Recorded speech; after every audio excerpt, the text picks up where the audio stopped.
पुण्याजवळील मावळ तालुक्यातील ऐतिहासिक लोहगडावर 20 जून रोजी केतन विशाल अग्रवाल वय 26 या तरुणाचा दरीत कोसळून मृत्यू झाल्याची घटना घडली होती.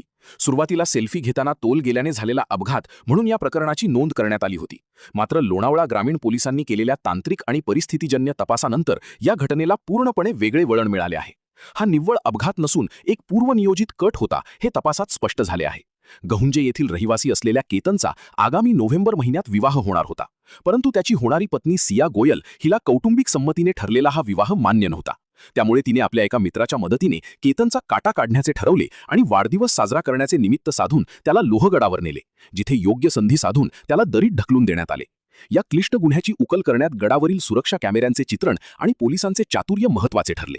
जून महिन्याच्या कडक उन्हातही एक तरुण डोक्याला टोपी असलेला जाड उबदार टी-शर्ट हुडी घालून केतन आणि सिया यांच्या मागे जात असल्याचे पोलिसांना फुटेजमध्ये दिसले.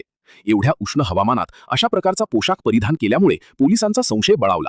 त्या दृष्टीने अधिक तपास केला असता तो तरुण सियाचा मित्र असल्याचे निष्पन्न झाले आणि पोलिसांनी केलेल्या सखोल चौकशीत हा कट उघड झाला. लोणावळा ग्रामीण पोलीस ठाण्याचे निरीक्षक दिनेश तायडे यांनी सांगितले की तांत्रिक पुराव्यांच्या आधारे आता खुनाचा गुन्हा दाखल करण्यात आला असून संशयितांना ताब्यात घेण्याची कायदेशीर प्रक्रिया सुरू आहे. पोलीस या प्रकरणाचा सर्व बाजूंनी सखोल तपास करत असून दोषींवर कडक कारवाई केली जाईल. मृत केतन हा एका बांधकाम कंपनीत संचालक होता आणि त्याच्या पश्चात आई, वडील व बहीण असा परिवार आहे.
थकले, परत आले.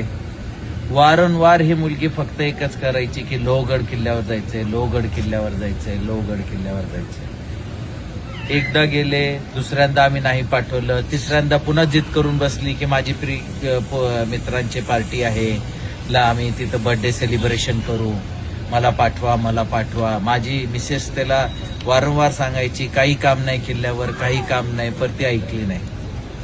दोनदा ते जाऊन आल्यानंतर तिसऱ्यांदा पुन्हा जिद करायला लागले जायची. 18 तारखेला सकाळी तो 8:20 सुमारेच घरनं निघाला. तो तिथं पोचला. 11:15 वाजता माझ्या मिसेसला त्याच्या आईचा फोन आला की तुमचा मुलगा किल्ल्यावरनं पडला आणि तुम्ही गडावर पोचा. आम्ही तिथं पोचलो. पोचायच्या अगोदर पोलीस होते, स्थानिक लोक होती मदत करायला. त्या लोकांनी सगळी मदत केली, त्याला खूप वरनं काढून आणला. त्यांचा खूप खूप आभार. पर आल्यानंतर हॉस्पिटलमध्ये घेऊन गेले पोलिसांनी. तिथं डॉक्टरनी घोषित केलं की तो मृत्यू आहे. आमच्या काही लक्षातच यायला तयार नाही की एवढा शार्प मुलगा असा क्लिटवर जाऊन पडूच नाही शकत. पडायचं काही कारणच नाही. एवढा मोठा लोहगड किल्ला आहे, सगळीकडे रेलिंग आहेत, कठडे बांधलेले आहेत, पडायचं काही कारण नाही. त्यानंतर आम्ही तिथं जाऊन 2-3 दिवसानंतर स्वतः पाहणी पण केली, तर आमच्या लक्षात आलं की तो पडू नाही शकत. मग आम्ही आणि पोलिसांनी सगळी इन्व्हेस्टिगेशन केली. इन्व्हेस्टिगेशनमध्ये खूप काही सत्य बाहेर आलंय.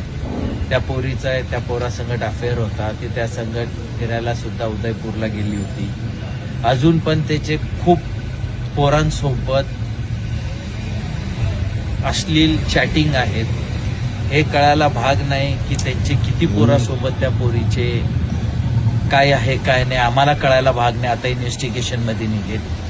त्यांनी त्या पोराला 18 तारखेला तिथं बोलवलं आणि त्याला सांगितलं की त्याला तिथं धक्का मार. त्याप्रमाणे त्या दोघांनी मिळून माझ्या पोराचा धक्का मारून खून केला आहे. आणि मी आता फक्त न्यायमूर्तीसमोर आणि सगळ्या समाजाच्या आणि सगळ्या दुनियांसमोर माझ्या पोराच्या न्यायासाठी सगळ्यांशी भीक मागतोय की त्याला न्याय भेटावा. माझा मुलगा तर आज आम्हाला सोडून 26 वर्षाचा निघून गेला. फक्त त्याच्या न्यायासाठी आज मी सगळ्यांसमोर फिरतोय आणि माझी सगळ्यांना विनंती आहे, कृपया त्याच्या न्यायासाठी लोकांनी पुढे यावे आणि माझी मदत करावी. धन्यवाद.